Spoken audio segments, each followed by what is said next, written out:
দেশে এখন গ্যাস সংকট দেখা দিয়েছে, গ্যাস সিলিন্ডারের দাম খুব উচ্চ মূল্যে বিক্রি হচ্ছে।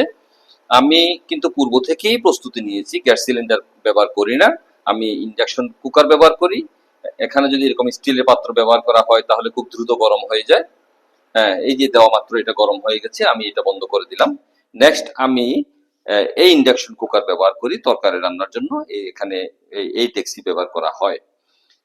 এরপরে আমি মাল্টি কুকার ইউজ করি, ভাত এবং তরকারিও রান্না করা যায়, যেহেতু এখানে দুটি পাত্র থাকে, সুতরাং এখানে আহ, তো ভাত এবং তরকারি দুটি রান্না করা যায়।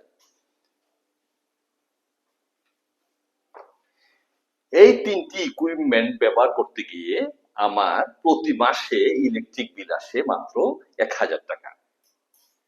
যারা সমস্যায় আছেন তারা এরকম ইন্ডাকশন কুকার বা মাল্টি কুকার ব্যবহারের চিন্তা করতে পারেন।